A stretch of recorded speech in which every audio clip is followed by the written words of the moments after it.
ଭାରତର ନାଁ ରଖିବି ହାରିଗଲେ ମନୁ।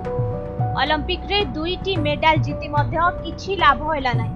ସୁଟର ବଦଳରେ ମନୁ କ୍ରିକେଟ ଖେଳିଥିଲେ ଭଲ ହୋଇଥାନ୍ତା।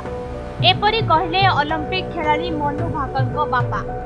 ପ୍ରତିବର୍ଷ ଭଳି ଚଳିତ ଥର ମଧ୍ୟ ଖେଳରତ୍ନ ପୁରସ୍କାର ପାଇଁ ନାଁ ମନୋନୀତ ହୋଇଛି। ଅବସରପ୍ରାପ୍ତ ଜଷ୍ଟିସ ଭି ରାମ ସୁବ୍ରମଣ୍ୟମଙ୍କ ଅଧ୍ୟକ୍ଷତାରେ ଏକ କମିଟି ଗଠନ କରାଯାଇ ଖେଳରତ୍ନ ପାଇଁ ଖେଳାଳିଙ୍କୁ ବଛାଯାଉଛି।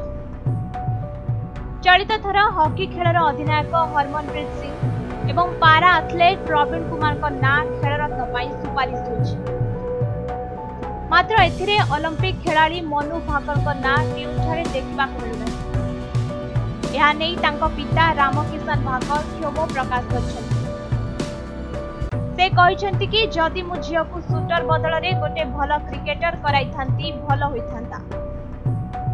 ଜଣେ ଭଲ ସୁଟର ଭାବେ ଭାରତ ପାଇଁ 2ଟି ଅଲିମ୍ପିକ ମେଡାଲ ଜିତିଛି ମନୁ। ତେବେ ଏହା ଛଡା ଆଉ କଣ ବା ମୋ ଝିଅ ଦେଶ ପାଇଁ କରିଥାନ୍ତା? ଆପଣ ଆଉ କଣ ଆଶା କରୁଛନ୍ତି?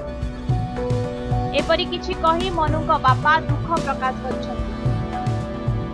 ଅନ୍ୟପଟେ ପ୍ରଥମରୁ କିଛି କହିନଥିବା ମନୁ ଏବେ ମୁହଁ ଖୋଲିଛନ୍ତି। ସେ କହିଛନ୍ତି କି ମୋ ଜୀବନର ଲକ୍ଷ୍ୟ ନୁହଁ ଏହି ମେଡାଲ ଜିତିବା।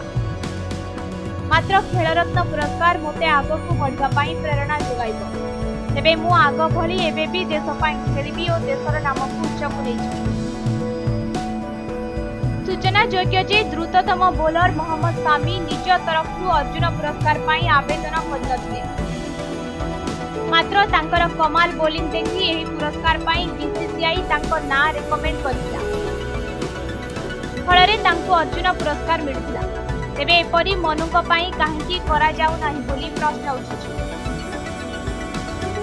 ଚଳିତ ଅଲିମ୍ପିକରେ ସ୍ୱାଧୀନ ଭାରତର ପ୍ରଥମ ଖେଳାଳି ଭାବେ ଗୋଟିଏ ସଂସ୍କରଣରେ ମନୁ 2ଟି ମେଡାଲ ଜିତିଥିଲେ।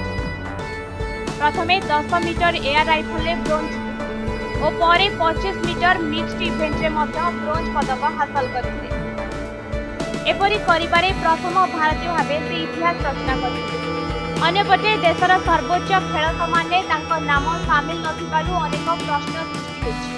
ବ୍ୟୁରୋ ରିପୋର୍ଟ, ସମୟ।